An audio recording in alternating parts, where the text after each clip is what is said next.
Hello my dear students, welcome back to Industrial Relation 18th session. നമ്മൾ കഴിഞ്ഞ ഒരു സെഷനിൽ discipline and grievance management module start ചെയ്തിരുന്നു. അതിൽ ഡിസിപ്ലിൻ എന്താണെന്നൊക്കെ നമ്മൾ കണ്ടിരുന്നു. ഇന്ന് നമുക്ക് ഈ ഡിസിപ്ലിൻ്റെ അപ്രോച്ചസിനെ കുറിച്ച് ഡിസ്കസ് ചെയ്യാം. Approaches for disciplinary enforcement. അതായത് ഇപ്പോൾ നമ്മളുടെ ഒരു ഓർഗനൈസേഷനിൽ ഡിസിപ്ലിൻ നമ്മൾ നടപ്പിലാക്കാനായിട്ട് ഏതൊക്കെ അപ്രോച്ച് സമീപനങ്ങളാണ് നമ്മൾ ഫോളോ ചെയ്യുന്നത്. അതിൽ ആദ്യത്തെ ഒരു അപ്രോച്ചാണ് ജുഡീഷ്യൽ അപ്രോച്ച്.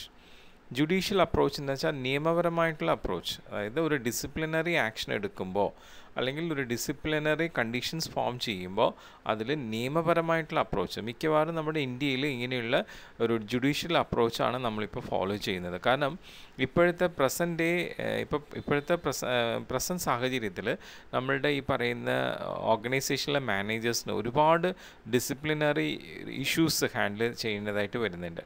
അപ്പം എന്തെങ്കിലും ഇൻഡിസിപ്ലിനായിട്ട് ആരെങ്കിലും ബിഹേവ് ചെയ്ത് കഴിഞ്ഞാൽ അവരെ ഹയർ ചെയ്യാനും ഈ പറയുന്ന പോലെ ഡിസ്മിസ് ചെയ്യാനും അതുപോലെ തന്നെ വേറെ പുതിയ ആൾക്കാരെ എടുക്കാനും ഒക്കെയുള്ള ഒരു പ്രാപ്തി നമ്മുടെ മാനേജേഴ്സിനുണ്ടായിരുന്നു. പക്ഷേ ഇപ്പോൾ നമ്മളുടെ ഈ എംപ്ലോയീസിൻ്റെ യൂണിയനൊക്കെ ഫോം ചെയ്ത് കഴിഞ്ഞപ്പോൾ അതിനൊരു തടയായി. കാരണം ഏതെങ്കിലും രീതിയിൽ ഒരു എംപ്ലോയി ഇൻഡിസിപ്ലിനായി ബിഹേവ് ചെയ്തു, അതിൻ്റെ ഫലമായിട്ട് ആളെ സസ്പെൻഡ് ചെയ്യുകയോ അല്ലെങ്കിൽ ജോലിയിൽ നിന്ന് പിരിച്ചുവിടുകയോ ചെയ്യാനായിട്ടുള്ള അധികാരം മാനേജേഴ്സിന് പൂർണ്ണമായിട്ട് സാധിക്കുന്നില്ല. കാരണം അതിനെതിരായിട്ട് നമ്മളുടെ യൂണിയൻസ് എന്ത് ചെയ്യുന്നുണ്ട്, ഡിസ്പ്യൂട്ട്സ് ഏർപ്പെട്ട് അതിനെ ഇല്ലാതാക്കാൻ ശ്രമിക്കുന്നുണ്ട്. അപ്പോൾ അത് ഒരുപാട് പ്രശ്നങ്ങൾ വർദ്ധിപ്പിക്കുകയാണ് ചെയ്യുന്നത്. അപ്പോൾ ഇങ്ങനൊരു കോംപ്ലക്സിറ്റി, ഇങ്ങനെയൊരു ഒരു ആർബിട്രറി മാനേജൽ ഫങ്ഷൻ എന്ന് പറയുമ്പോൾ അതിനെ നമ്മൾ ഇപ്പം ഇങ്ങനെ ഒരു ഇൻഡിസിപ്ലിനറി ആക്ഷന് നമ്മൾ മാനേജേഴ്സ് ഒരു ഡിസിഷൻ എടുക്കുന്ന സമയത്ത് തർക്കങ്ങൾ വന്നിട്ടുള്ള ഒരു സാഹചര്യം, തർക്കത്തിനെ നമ്മൾ നെഗോഷിയേറ്റ് ചെയ്യുന്ന ആ ഒരു ഫങ്ഷൻ, അതിനെയാണ് ആർബിട്രറി ഫങ്ഷൻ എന്ന് പറയുന്നത്. അതിൽ ഭയങ്കര കോംപ്ലക്സിറ്റി ഇപ്പോൾ ഫേസ് ചെയ്യുന്നുണ്ട്. അപ്പോൾ അത് അങ്ങനെ ഫേസ് ചെയ്ത് ഒരുപാട് പ്രശ്നങ്ങൾ ഭയങ്കര രൂക്ഷമായിട്ട് മാറുന്നതൊക്കെ ആയിട്ട് കാണുന്നത് കൊണ്ട് നമ്മുടെ ഗവൺമെൻറ് അതിലേക്ക് ഇൻവോൾവ് ചെയ്യുകയാണ്. അപ്പോൾ ഗവൺമെൻറ് എന്ത് ചെയ്യുന്നുണ്ട്, അതിനുള്ള നിയമസാധ്യതകൾ അല്ലെങ്കിൽ നിയമവശങ്ങൾ വെച്ചിട്ടാണ് ഇൻവോൾവ് ചെയ്യുന്നത്. അപ്പോൾ അങ്ങനെ ആ നിയമവശങ്ങൾ വെച്ചുകൊണ്ട് ഇൻവോൾവ് ചെയ്തപ്പോൾ അവിടെ എന്തായി, നമ്മളുടെ ആൾക്കാരുടെ ജോബ് സെക്യൂർഡായി. ഓക്കെ, അവരുടെ ആ ഒരു ജോലി കുറച്ചുകൂടി പ്രൊട്ടക്ഷൻ വരികയാണ് ചെയ്യുന്നത്. അല്ലാതെ നമ്മുടെ മാനേജേഴ്സിന് അല്ലെങ്കിൽ മാനേജ്മെൻറ്റിന് തോന്നിയ പോലെ ഒരാളെ റിക്രൂട്ട് ചെയ്യാനും ഒരാളെ പിരിച്ചുവിടാനുള്ള അധികാരം പൂർണ്ണമായിട്ട് വരുന്നില്ല. അപ്പോൾ അതൊരു ജുഡീഷ്യൽ അപ്രോച്ചാണ് നമ്മുടെ ഈ പറയുന്ന ഇന്ത്യയിൽ കാണുന്നത് ഡിസിപ്ലിനറി എൻഫോഴ്സ്മെൻറ്റ് റിലേറ്റഡ് ആയിട്ട്. പിന്നെ വരുന്നതാണ് ഹ്യൂമൻ റിലേഷൻ അപ്രോച്ച് എന്ന് പറയുന്നത്. ഈ ഹ്യൂമൻ റിലേഷൻ അപ്രോച്ച് എന്ന് പറഞ്ഞാൽ നമ്മൾ എംപ്ലോയീസിനെ ഒരു ഹ്യൂമൻ ബീയിങ് ആയിട്ട് കൺസിഡർ ചെയ്യുക. അവരുടെ ഒരു പേഴ്സണാലിറ്റിയുടെ ടോട്ടാലിറ്റി മനസ്സിലാക്കിയിട്ട് വേണം അവരുടെ ഒരു ബിഹേവിയറിനെ നമ്മൾ ഡിഫോൾട്ടായിട്ട് കാണുന്നതിനെ കറക്റ്റ് ചെയ്യാനായിട്ട്. ഇപ്പം ഒരു എംപ്ലോയി ഇൻഡിസിപ്ലിനായിട്ട് ബിഹേവ് ചെയ്ത് കഴിഞ്ഞാൽ അയാൾക്ക് ആ ഇൻഡിസിപ്ലിൻ ബിഹേവിയറിന് റിലേറ്റഡ് ആയിട്ട് നമ്മളൊരു പണിഷ്മെൻറ്റ് കൊടുക്കുന്നതിന് മുമ്പായിട്ട് അയാളുടെ ടോട്ടൽ പേഴ്സണാലിറ്റി കൺസിഡർ ചെയ്യണം. അങ്ങനെ അവരെങ്ങനെയാണ് ആ എംപ്ലോയി എങ്ങനെയാണ് മറ്റുള്ള അയാളുടെ കൊലീഗ്സുമായിട്ട് ഇൻട്രാക്ട് ചെയ്യുന്നത്, അയാളുടെ ഫാമിലി ബാക്ക്ഗ്രൗണ്ട് എങ്ങനെയാണ്, അങ്ങനെയൊക്കെ മനസ്സിലാക്കിയിട്ട് വേണം അയാളുടെ ആ ഇൻഡിസിപ്ലിൻ ആക്ഷനുള്ള പണിഷ്മെൻറ്റ്സ് കൊടുക്കാനായിട്ട് എന്നുള്ള രീതിയിലാണ് ഹ്യൂമൻ റിലേഷൻ അപ്രോച്ച് പറയുന്നത്. സപ്പോസ് ഇപ്പോൾ ഒരു എംപ്ലോയി ഇൻഡിസിപ്ലിനായിട്ട് ബിഹേവ് ചെയ്തു, അപ്പോൾ ആ എംപ്ലോയിയുടെ ബിഹേവിയർ മറ്റുള്ള കൊലീഗ്സായിട്ട് നോക്കുമ്പോൾ അത് ഭയങ്കര ഹാർഷായിട്ടാണ്, നല്ല റിലേഷൻസ് ഒന്നും ഇല്ലെങ്കിൽ സ്വാഭാവികമായിട്ടും അയാൾ ആ ഇൻഡിസിപ്ലിൻ ബിഹേവിയർ അയാൾക്ക് സ്ഥിരമായിട്ടുള്ളതാണെന്ന് മനസ്സിലാക്കാം. ഫാമിലി ബാക്ക്ഗ്രൗണ്ടും അത്രയും നല്ലതല്ലെങ്കിലും നമുക്കപ്പോൾ മനസ്സിലാക്കാൻ പറ്റുന്ന എന്താണ്, ആൾക്ക് ആ ഒരു നേച്ചറുണ്ട്. അപ്പോൾ അതനുസരിച്ച് എന്ത് ചെയ്യാം, പണിഷ്മെൻറ്റ് കൊടുക്കാം. അതല്ല, ഒരു എംപ്ലോയി അയാളുടെ കൊളീഗ്സായിട്ട് നല്ല ബിഹേവിയറാണ്, നല്ല റിലേഷനാണ്, ഫാമിലി നല്ല ഒരു സ്മൂത്ത് ആയിട്ടുള്ള ഫാമിലി ആണെങ്കിൽ ഇപ്പോൾ ഓർഗനൈസേഷനിൽ ഒരു ഇൻഡിസിപ്ലിൻ ആക്ഷൻ അയാൾ ഫോം ചെയ്തത് ആ ഒരു സാഹചര്യം വെച്ചുകൊണ്ടാണ്. അപ്പോൾ അയാൾക്ക് നമുക്ക് എന്ത് ചെയ്യാം, ഒരു കൺസിഡറേഷൻ കൊടുക്കാം, ഒരു വാർണിംഗ് കൊടുക്കാം. എപ്പോഴും ഡിസിപ്ലിനറി ആക്ഷനിൽ ആർക്കായാലും അതിലൊരു ഇൻഡിസ്ക്രിമിനേഷൻ ഒന്നുമില്ല, എല്ലാവർക്കും ഒരു വാർണിംഗ് കൊടുത്തിട്ടാണ് പിന്നീട് ആക്ഷൻസ് എടുക്കുന്നത് തന്നെ. പക്ഷേങ്കിലും നമ്മളിങ്ങനെ ഒരു മാനുഷിക പരിഗണന കൊടുക്കണം എന്നാണ് ഹ്യൂമൻ റിലേഷൻ അപ്രോച്ച് പറയുന്നത്. ഓക്കെ. ഇപ്പോൾ ജുഡീഷ്യൽ അപ്രോച്ചിന് എക്സാമ്പിൾ പറയുകയാണെങ്കിൽ, ഇപ്പോൾ ഏതെങ്കിലും ഒരാൾ ഇൻഡിസിപ്ലിനായി ബിഹേവ് ചെയ്ത് കഴിഞ്ഞാൽ അപ്പം തന്നെ അയാൾ അവിടെ നിന്ന് ഡിസ്മിസ് ചെയ്ത് വിടുകയല്ല ചെയ്യുന്നത്, അയാളെ സസ്പെൻഷന് വിധേയമാക്കും. സസ്പെൻഷന് വിധേയമാക്കിയിട്ട് ആ സസ്പെൻഷൻ പീരീഡിൽ അയാൾ ചെയ്തിട്ടുള്ള കുറ്റത്തിനെക്കുറിച്ച് അന്വേഷിച്ച് അയാൾ യഥാർത്ഥ കുറ്റവാളിയാണെന്ന് മനസ്സിലാക്കി അത് പൂർണ്ണമായി ബോധ്യമായാൽ മാത്രമേ അവിടെ നിന്ന് ഡിസ്മിസ് ചെയ്യാൻ പാടുള്ളൂ. അല്ലെങ്കിൽ അയാൾ തിരിച്ച് എടുക്കണം. അതാണ് നിയമം പറയുന്നത്. ഓക്കെ. സോ ഇങ്ങനെയുള്ള judicial approach, human relation approach, ഇതൊക്കെ നമ്മളുടെ ഡിസിപ്ലിനറി എൻഫോഴ്സ്മെൻ്റ് അപ്രോച്ചസ് ആണ്. ഇനി നെക്സ്റ്റ് അപ്രോച്ച് എന്ന് പറയുന്നത് ഹ്യൂമൻ റിസോഴ്സ് അപ്രോച്ചാണ്. ഈ ഒരു അപ്രോച്ചിലൂടെ എന്താ പറയണമെന്ന് വെച്ച് കഴിഞ്ഞാൽ, നമ്മുടെ ഓർഗനൈസേഷനിലെ എംപ്ലോയീസ് എന്ന് പറയുന്നത് തീർച്ചയായിട്ടും നമ്മളുടെ ഓർഗനൈസേഷൻ്റെ വളരെ പ്രധാനപ്പെട്ട ഒരു സ്രോതസ്സാണ്. അതുമാത്രമല്ല നമ്മളുടെ ഓർഗനൈസേഷൻ്റെ വളരെ പ്രധാനപ്പെട്ട ഒരു അസറ്റാണ്. സോ ആ രീതിയിൽ നമ്മുടെ എംപ്ലോയീസിനെ നോക്കിക്കാണുക. അപ്പോൾ അതുകൊണ്ട് അവരിൽ നിന്നും എന്തെങ്കിലും ഒരു ഇൻഡിസിപ്ലിൻ ആയിട്ടുള്ള ആക്ടിവിറ്റിയോ ഒരു ഇൻഡിസിപ്ലിൻ ആയിട്ടുള്ള മിസ്കണ്ടക്റ്റ് ഫോം ചെയ്തിട്ടുണ്ടെങ്കിൽ അത് ഈ പറയുന്ന ഓർഗനൈസേഷൻ്റെ മേധാവികൾ അതെന്തുകൊണ്ട് അങ്ങനെ ഫോം ചെയ്തു, അവർക്കതിന് ഉചിതമായിട്ടുള്ള ട്രെയിനിങ്ങും മോട്ടിവേഷൻ സിസ്റ്റമൊക്കെ നമ്മൾ കൊടുത്തിട്ടുണ്ടോ എന്നുള്ളത് അവർ മെയിനായിട്ട് നോക്കി. അത് ഇല്ല, അതിൻ്റെ ഫലമായിട്ടാണ് ഇങ്ങനൊരു ഇൻഡിസിപ്ലിൻ ആക്ഷൻ ഉണ്ടായിട്ടുണ്ടെങ്കിൽ അതനുസരിച്ചുള്ള കറക്ഷൻസ് എടുക്കുക എന്നുള്ളതാണ്. അതാണ് ഹ്യൂമൻ റിസോഴ്സ് അപ്രോച്ച്. ഇനി നാലാമത് വരുന്നത് ദ ഗ്രൂപ്പ് ഡിസിപ്ലിൻ അപ്രോച്ചാണ്. എന്താണ് ഗ്രൂപ്പ് ഡിസിപ്ലിൻ അപ്രോച്ച് എന്ന് വെച്ച് കഴിഞ്ഞാൽ, മാനേജ്മെൻറ്റ് ഈ ഒരു അപ്രോച്ചിലൂടെ നമ്മുടെ ഓർഗനൈസേഷനിലെ എംപ്ലോയീസിനെ ഒരു ഗ്രൂപ്പ് ഫോം ചെയ്യുകയും ആ ഗ്രൂപ്പിന് ഈ പറയുന്ന നമ്മുടെ ഇൻഡിസിപ്ലിൻ്റെ കാര്യങ്ങളിലെ ചുമതല ഏൽപ്പിക്കുകയും ചെയ്യുക. അപ്പോൾ ആ ഗ്രൂപ്പായിരിക്കും ഇൻഡിസിപ്ലിൻ്റെ എല്ലാ ഫുൾ കൺട്രോളും ഏറ്റെടുക്കുന്നതും എംപ്ലോയീസിന് ഉചിതമായിട്ടുള്ള പണിഷ്മെൻറ്റ്സ് എന്തെങ്കിലും മിസ്കണ്ടക്റ്റ് വന്നാൽ കൊടുക്കുന്നതും അവരാണ്. ട്രേഡ് യൂണിയൻസ് ഇത്തരത്തിലുള്ള ഗ്രൂപ്പിൻ്റെ ഒരു ഏജൻസി ആയിട്ട് ആക്ട് ചെയ്യുന്നുണ്ട്.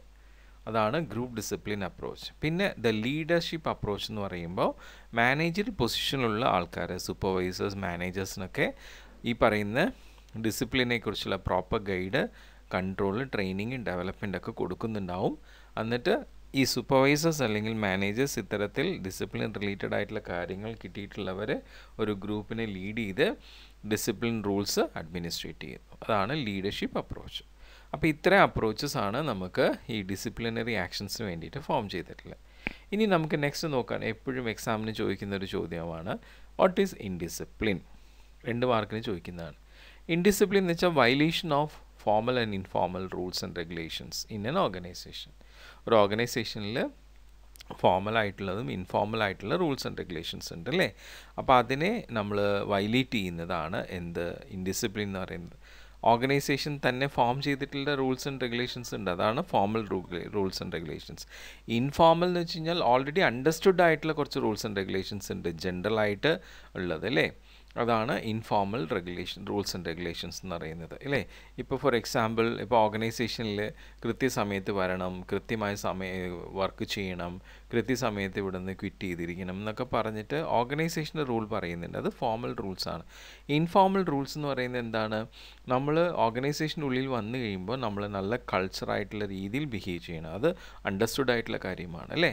അത് informal rules and regulations. So യാതൊരു തരത്തിലുള്ള ഫോർമൽ അല്ലെങ്കിൽ ഇൻഫോർമൽ ആയിട്ടുള്ള റൂൾസ് ആൻഡ് റെഗുലേഷൻസ് നമ്മൾ മാനിക്കാതെ അതിനെ വയലേറ്റ് ചെയ്ത് കഴിഞ്ഞാൽ അതാണ് ഇൻഡിസിപ്ലിൻ. സോ ഇങ്ങനെയുള്ള ഇൻഡിസിപ്ലിൻ വന്നു കഴിഞ്ഞാൽ അത് പ്രോപ്പറായി നമ്മൾ ചെക്ക് ചെയ്തില്ലെങ്കിൽ അത് നമ്മളുടെ ഓർഗനൈസേഷൻ്റെ ഒരു അടിസ്ഥാനപരമായിട്ടുള്ള കാര്യങ്ങൾ വരെ അത് എഫക്റ്റ് ചെയ്യുന്നുണ്ടാവും അല്ലേ. ഒരുപാട് നമുക്ക് ഓർഗനൈസേഷനിൽ പല ഗുണപാഠങ്ങൾ നമുക്ക് കിട്ടുന്നുണ്ടാവും. അപ്പോൾ ആ ഗുണപാഠങ്ങളെ തന്നെയും ഇത് എഫക്റ്റ് ചെയ്യുന്നുണ്ടാവും അല്ലേ. ആൾക്കാർ ആ ഓർഗനൈസേഷനെ നെഗറ്റീവായിട്ടായിരിക്കും തിങ്ക് ചെയ്യുന്നത്. സോ എന്ത് ഇൻഡിസിപ്ലിൻ ആയിട്ടുള്ള ആക്ഷൻസ് വന്നാലും അത് അപ്രോപ്രിയേറ്റഡ് ആയിട്ടുള്ള പോസിറ്റീവായിട്ടുള്ള മീൻസ് വെച്ച് അത് ചെക്ക് ചെയ്യുക, ആ രീതിയിൽ ഇൻഡസ്ട്രിയൽ പീസ് മെയിൻറ്റെയിൻ ചെയ്യുക എന്നുള്ളതാണ്.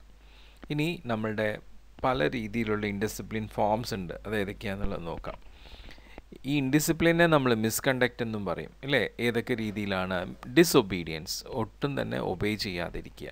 വിൽഫുൾ ഇൻസബോർഡിനേഷൻ, അതായത് മനഃപൂർവ്വമായിട്ട് എല്ലാവരെയും എന്ത് ചെയ്യുക, അണ്ടർ എസ്റ്റിമേറ്റ് ചെയ്യുക. ഓർഗനൈസേഷനെ കുറിച്ച് മോശം പറയുക, ജോലി ചെയ്യുന്നവരെ കുറിച്ച് മോശം പറയുക അല്ലേ. എല്ലാ കാര്യങ്ങളും കുറ്റം കണ്ടെത്തുക, ഒക്കെ മനഃപൂർവ്വമായിട്ട്. അപ്പോൾ അത് ഒരു ഇൻഡിസിപ്ലിനാണ് അല്ലെങ്കിൽ മിസ്കണ്ടക്റ്റാണ്. പിന്നെ തെഫ്റ്റ്, ഫ്രോഡ് അല്ലെങ്കിൽ dishonesty in connection with the employers business or property. ജോലി ചെയ്യുന്ന സ്ഥലത്ത് കളവുകൾ നടത്തുക, സത്യസന്ധമല്ലാത്ത രീതിയിൽ പെരുമാറുക, അതൊക്കെയും മിസ്കണ്ടക്റ്റാണ്. പിന്നെ മനഃപൂർവ്വമായിട്ട് ഈ പറയുന്ന ഓർഗനൈസേഷൻ്റെ പ്രോപ്പർട്ടീസിനെ നശിപ്പിക്കുക, ഡാമേജ് വരുത്തുക. പിന്നെ എന്തെങ്കിലും ബ്രൈബ്സ്, ഇല്ലീഗലായിട്ടുള്ള കാര്യങ്ങളിൽ അങ്ങനത്തെ ഉള്ളതിൽ ഏർപ്പെടുക. പിന്നെ ശീലമാക്കുക, എപ്പോഴും ലീവ് പറയാതെ ലീവ് എടുക്കുക. അതുപോലെ തന്നെ 10 ദിവസത്തിലും കൂടുതൽ ലീവ് എടുത്ത് വെറുതെ ഇരിക്കുക, അല്ലേ, ഒരു കാരണമില്ലാതെ. പിന്നെ എപ്പോഴും ലേറ്റായിട്ട് വരുന്നത് ഒരു ശീലമാക്കുന്നു. പിന്നെ എന്തെങ്കിലും ഇൻഡിസിപ്ലിൻ ആയിട്ടുള്ളൊരു ആക്ഷൻ കാഴ്ചവെച്ചിട്ട് അതിന് ഒരു ഫൈനും കാര്യങ്ങളൊക്കെ കൊടുത്തു അത് കറക്റ്റ് ചെയ്യാനായിട്ട്, പക്ഷേ എപ്പോഴും അത് ആവർത്തിക്കുക ഫ്രീക്വൻ്റായിട്ട്. പിന്നെ ജോലി നെഗ്ലക്റ്റ് ചെയ്യുക, അത് നിസ്സാരമായിട്ട് തള്ളിക്കളയുക, ചുമ്മാ തൊട്ടുപിടിച്ച് ജോലി ചെയ്തില്ല എന്ന രീതിയിൽ നിൽക്കുക. പിന്നെ എന്തെങ്കിലും വളരെ കൃത്യമായിട്ടുള്ള നിയമങ്ങൾ ഉണ്ടെങ്കിൽ അത് പാലിക്കാതിരിക്കുക, അതൊക്കെ വയലേറ്റ് ചെയ്യുക. ഇപ്പോൾ സേഫ്റ്റി മെഷേഴ്സൊക്കെ ഉണ്ടാവും, അപ്പോൾ അതൊന്നും കറക്റ്റായിട്ട് ഫോളോ ചെയ്യാതിരിക്കുക. പിന്നെ ജോലി ചെയ്യുന്ന സമയത്ത് വളരെ ഡിസോർഡറായിട്ട്, ഒരു മെൻ്റൽ ഡിസോർഡറായിട്ടൊക്കെ ബിഹേവ് ചെയ്യുക, അതൊക്കെയും ഇൻഡിസിപ്ലിൻ ആക്ഷൻസാണ്.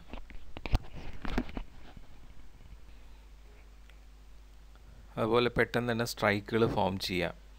നമ്മൾ സ്ട്രൈക്കൊക്കെ ഫോം ചെയ്യാനുള്ള പ്രൊസീജിയേഴ്സ് പറഞ്ഞിരുന്നു അല്ലേ, ഇത്ര ദിവസം പിന്നെ സ്ട്രൈക്കിൻ്റെ കാര്യങ്ങൾ അറിയിച്ചിരിക്കണം എന്നൊക്കെ. സ്ട്രൈക്ക് ഏറ്റവും അവസാനത്തെ ഒരു ഇതാണെന്ന് പറഞ്ഞിട്ടുണ്ടായിരുന്നു. അപ്പോൾ അങ്ങനെ പെട്ടെന്ന് ഒരു മുന്നറിയിപ്പില്ലാതെ സ്ട്രൈക്ക് നടത്തുക, ബാക്കിയുള്ളവരെ ആ സ്ട്രൈക്കിലേക്ക് പ്രോത്സാഹിപ്പിക്കുക, ഇതൊക്കെ ഇൻഡിസിപ്ലിൻ ആയിട്ടുള്ള ആക്ടിവിറ്റീസാണ്. എന്തുകൊണ്ടാണ് ഇങ്ങനെയുള്ള ഇൻഡിസിപ്ലിൻ ആയിട്ടുള്ള കാര്യങ്ങൾ വരുന്നത് എന്ന് നോക്കുകയാണെങ്കിൽ, മെയിനായിട്ടും ഇൻഡിസിപ്ലിൻ വരാനുള്ളൊരു കാരണം പൂർ മാനേജ്മെൻറ്റ് തന്നെയാണ്. അവർ നമ്മുടെ എംപ്ലോയീസിനെ പ്രോപ്പറായിട്ട് ജഡ്ജ് ചെയ്യാതെ, അതുമാത്രമല്ല അവരുടെ യൂണിയൻ ലീഡേഴ്സിനും പ്രോപ്പറായിട്ടുള്ളൊരു സ്ഥാനം കൊടുക്കാതെ, അതുപോലെ യൂണിയൻ ലീഡേഴ്സും എംപ്ലോയീസും ഈ മാനേജ്മെൻറ്റിൻ്റെ പോളിസീസ് പ്രോപ്പറായിട്ട് മനസ്സിലാക്കാത്ത കാരണം കൊണ്ടൊക്കെ ഇൻഡിസിപ്ലിൻ ആയിട്ടുള്ള ആക്ഷൻസ് വരാം. അപ്പം ഇങ്ങനെയൊക്കെ പ്രോബ്ലംസ്, ഇങ്ങനെയൊക്കെയുള്ള സിറ്റുവേഷൻസിൽ ഇൻഡിവിജ്വൽസ് ആയിട്ടുള്ള എംപ്ലോയീസ് ഇൻഡിസിപ്ലിൻ ആയിട്ടുള്ള രീതിയിൽ ബിഹേവ് ചെയ്യുന്നുണ്ടാവും. അപ്പം പിന്നെ ഒരു കാര്യം എന്ന് വെച്ച് കഴിഞ്ഞാൽ, ഈ എംപ്ലോയീസിന് അവർ ജോലി സ്ഥലത്ത് അന്നുണ്ടാവുന്ന ചെറിയ ചെറിയ മനസ്താപങ്ങൾ, ജോലി സംബന്ധമായിട്ടുള്ള മനസ്താപങ്ങളൊക്കെ മാനേജ്മെൻറ്റ് അങ്ങനെ കാര്യമായിട്ട് ശ്രദ്ധിച്ചില്ലെങ്കിലും ഇൻഡിസിപ്ലിൻ ആയിട്ടുള്ള ആക്ഷൻസ് ഫോം ചെയ്യാറുണ്ട്. അപ്പോൾ അതുകൊണ്ട് എംപ്ലോയീസ് എന്ത് ചെയ്യും, അത്രയും കമ്മിറ്റഡ് ആയിട്ട് ജോലി ചെയ്യില്ല.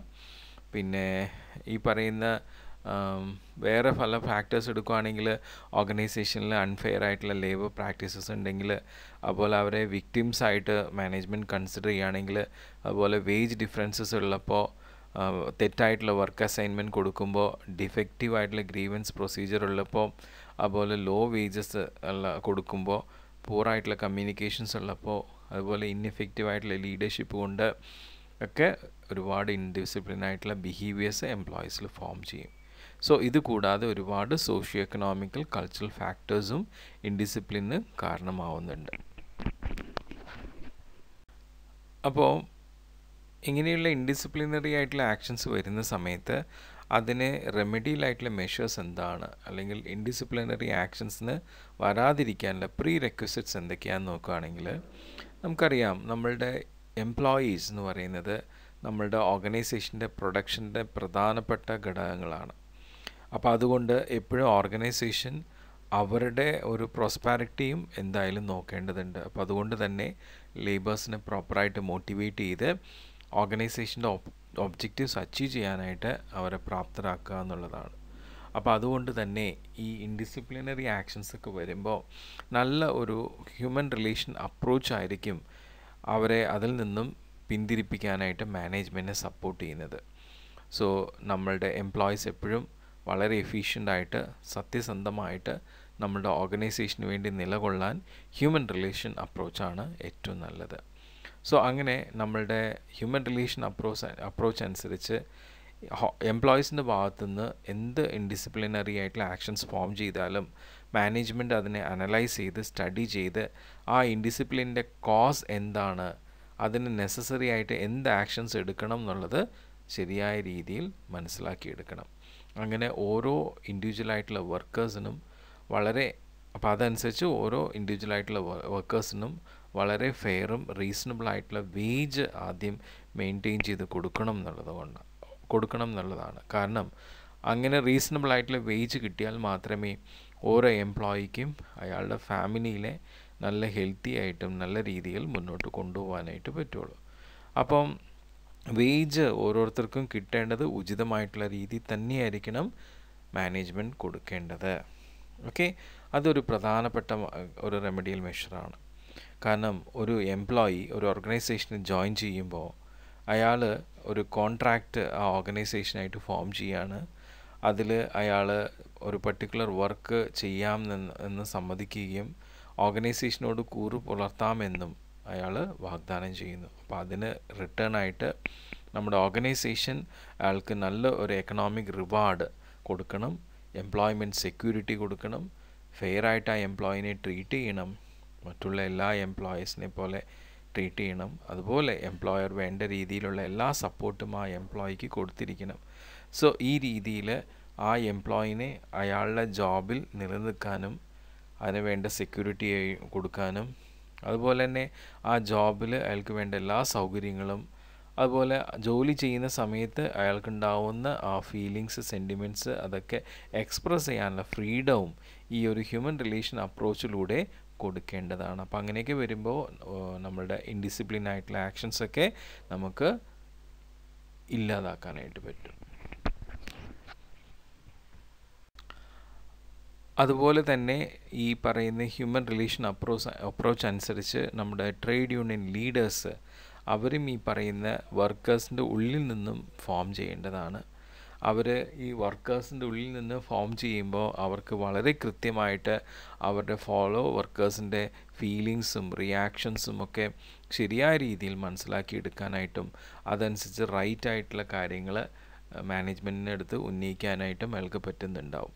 ഓക്കെ, സോ ഒരുപാട് ഹ്യൂമൻ റിസോഴ്സ് മാനേജ്മെൻറ്റ് പോളിസീസ് ഈ പറയുന്ന രീതിയിൽ നമുക്ക് നമ്മുടെ ഓർഗനൈസേഷനിൽ ഫോം ചെയ്യുന്നത് വളരെ റിയലിസ്റ്റിക് ആയിട്ടുള്ളതും പ്രോഗ്രസീവ് ആയിട്ടുള്ളതും കൂടി ആവുകയാണെങ്കിൽ നമ്മളുടെ ഇൻഡിസിപ്ലിൻ ആയിട്ടുള്ള കാര്യങ്ങളൊക്കെ നമുക്ക് ഒരു പരിധി വരെ നമുക്ക് മിനിമൈസ് ചെയ്യാനായിട്ടും പറ്റുന്നുണ്ട്.